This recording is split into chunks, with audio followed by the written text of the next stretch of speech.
Hi, my name is Dylan Hammac, and I'm doing my presentation on the body of Christ today.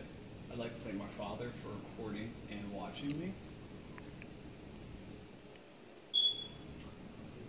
So this is all coming from the passage about the body of Christ.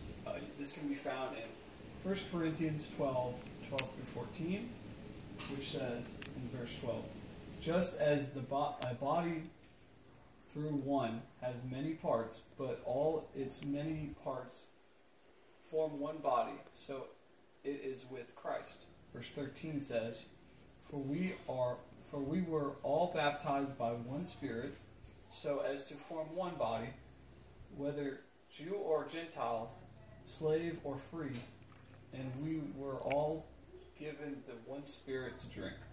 Verse 14 says, Even so the body is not made up of one part, but many. The background of this has been written by Paul. He's talking to the Corinthian church.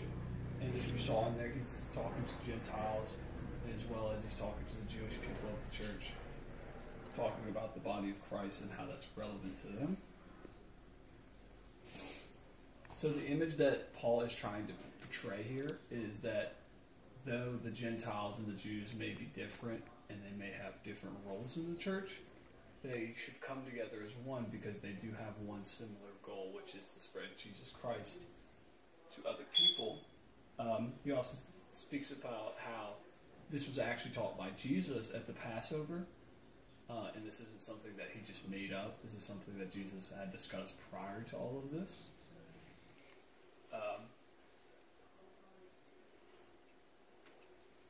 So I related this to nowadays with the political news.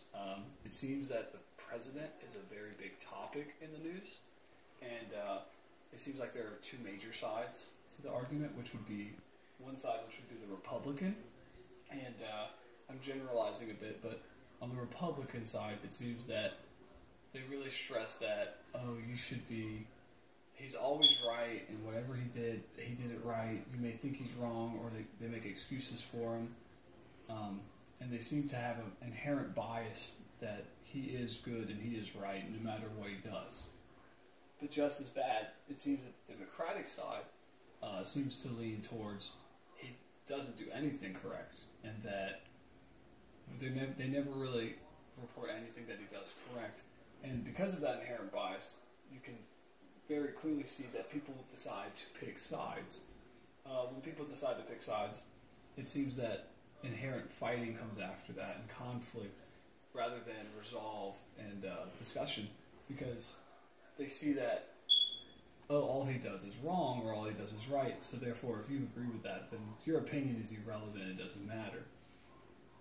I relate this to the body of Christ because it seems the only way to fix it is if they were to come together rather than picking sides. So similar to the body of Christ, where we are not supposed to pick Gentile or Jew, we're supposed to come together as one, because we have a similar goal of spreading the word of Jesus.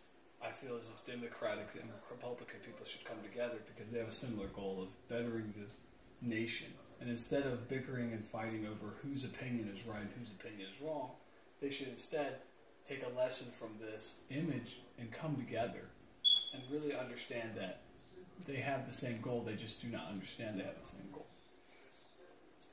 I'd like to thank you for watching this presentation. I hope that you got something good out of it, and I hope that you have a great day.